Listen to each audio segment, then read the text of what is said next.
so much, Joe. And yeah, welcome everybody. Thank you so much for being here.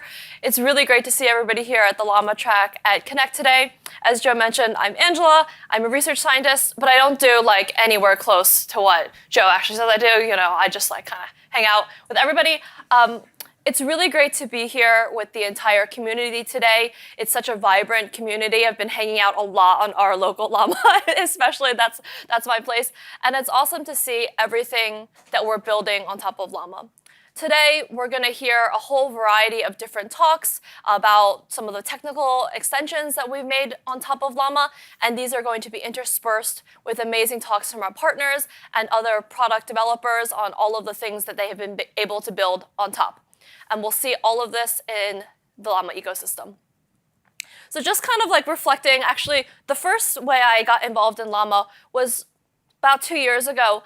And when we were working on Llama 1, one of the things that they brought me in for was just like, how can we train Llama 1 on our A100 GPU cluster called the Research Supercluster?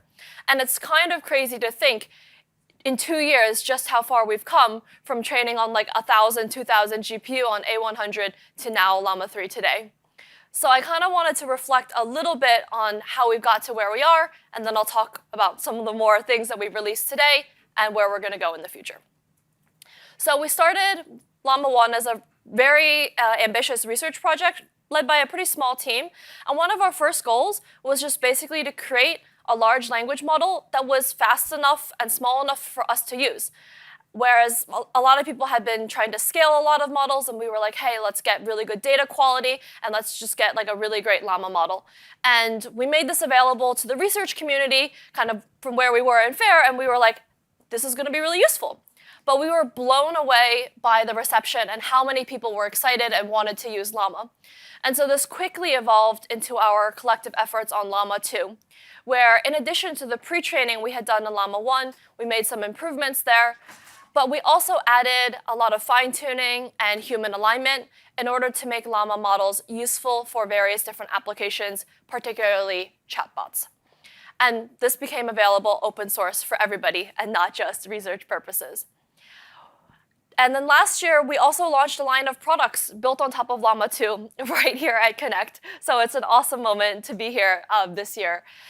We launched Meta AI, our general purpose assistant, available on WhatsApp, Instagram Direct, and all sorts of different other applications, including the Ray-Ban Meta sunglasses, to a really fun line of AI characters that users can talk to. Did some iOS development for that one as well that I'm really excited about.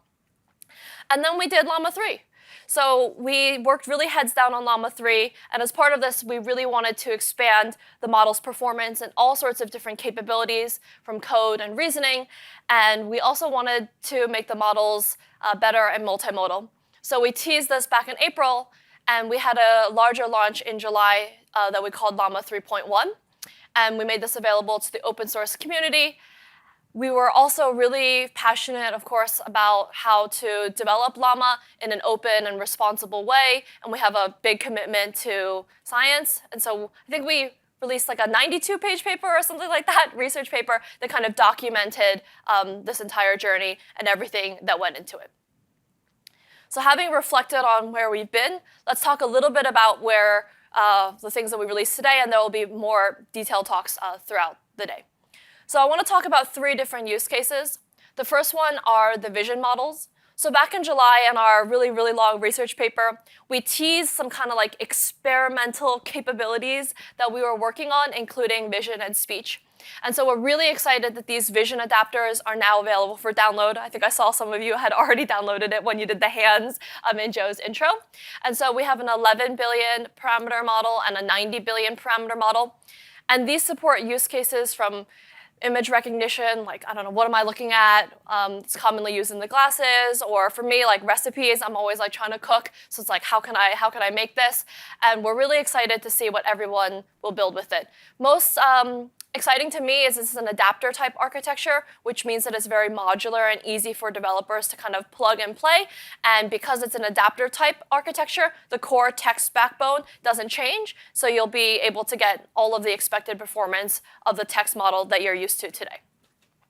The second thing is we heard really loud and clear from all sorts of folks in the community around loving to use Llama, but wanting even smaller models. So I myself was like looking at all of the different quant variants available, that you can download. And so one of the big things that we also wanted to do was provide more lightweight Llama models, particularly ones that could go on device. So we've released the 1 billion parameter and the 3 billion parameter one that we open sourced this morning. And in addition to going on device, these small models can be used for all types of use cases that just require fast inference. So one thing that always stands out to me is a lot of people use language models as classifiers. So they'll create a classifier for safety, like Llama Guard, which Rashad talked about a little bit earlier today, or you can use it as a classifier for data quality to clean your data, and it can really be like the backbone for all sorts of different types of applications there. And finally, we're really excited that a lot of these innovations have contributed to Meta's line of products. Hopefully you heard about them this morning, from integrating our more advanced Llama models into Meta AI to make it a much more powerful assistant, to bringing users a much better search experience and more powerful image generation and voice interaction features. So I kind of want to turn to a little bit of like what we're doing going forward. Of course, as a research team, we're going to keep pushing on all different types of research. We want to improve reasoning, make the multimodal features even better and more seamlessly blended together. And we'll continue to, of course, open source all of this work. We'll also be making a lot of these improvements available in the Llama stack, which is available on GitHub, which is a kind of a reference implementation for people to get started with Llama. And you'll hear more about that later today. But I also kind of want to show a couple demos of some of the things that we can build on top of Llama, and maybe as a little bit of a teaser of all the possible things that are coming next. So the first demo I want to show is an example with speech. This is also something we teased back in our July paper, kind of the speech adapter type features. And this is really exciting multimodal functionality with Llama. And I think talking to the model is a very, very natural way of interacting. Definitely for me, like I speak Chinese way faster than I type Chinese, partially because I haven't lived in China a lot recently. And so this is something that I'm always recording voice demos. So pretty excited about this.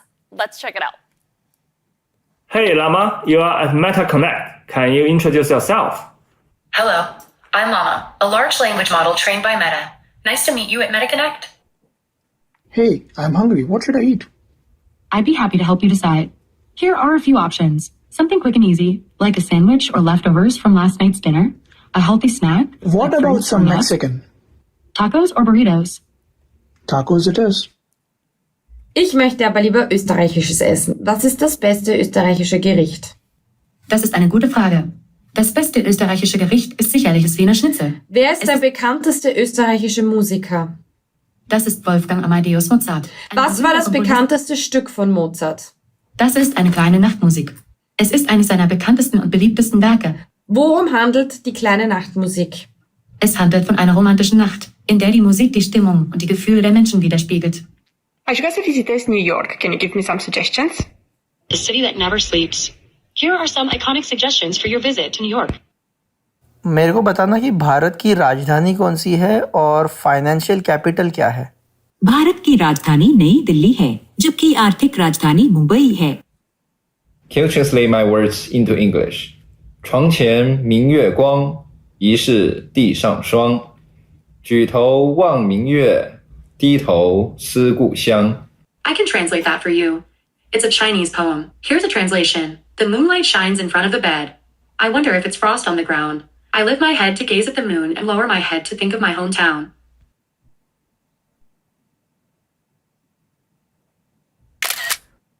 Do you know the name of this painting? This painting is called The School of Athens by Raphael. I wonder if Aristotle and Plato were to meet again. How would they perceive the current world? If Aristotle and Plato were to meet in the current world, they would likely be astonished by the rapid pace of technological advancements, the interconnectedness of the globe, and the complexities of modern society. I'm really, really excited about some of the ways that these different multimodal capabilities blend together, particularly when you bring image and speech. And of course, as a researcher that focused a lot on machine translation, the multilingual capabilities mean a lot to me. I think the most Importantly to me, I would highlight the code switching, the model's ability to take in multiple languages. This is super common for the immigrant community where you just naturally speak multiple different languages. So this is something we focus a lot on. Second demo I want to show is a kind of futuristic mixed reality type product application, which may become available in future product updates. Welcome to Cad AI, a real-time collaborative visualization in virtual 3D space. Hey guys! So today we're looking at the model of the ISS. Hey Nova, introduce yourself. Hi there, I'm Nova, your host in Caddy. Let's see if we can get a closer look. Whoa. Oh, that's cool. Oh, hey, can I see that one? Sure. Whoa. Hey, where do the astronauts do their experiments on the ISS? Great question, let's find out. Hey Nova, can you tell us where the astronauts conduct experiments on the ISS? The Columbus Laboratory is a key area where astronauts conduct experiments on the ISS, focusing on biology, physics, and astronomy. Would you like to see the ISS in a different light? Absolutely. Go back to the original colors, turn on the flashlight, and dim the lights.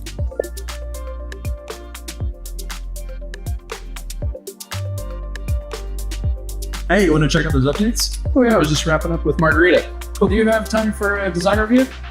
Sure, see you there. Ciao.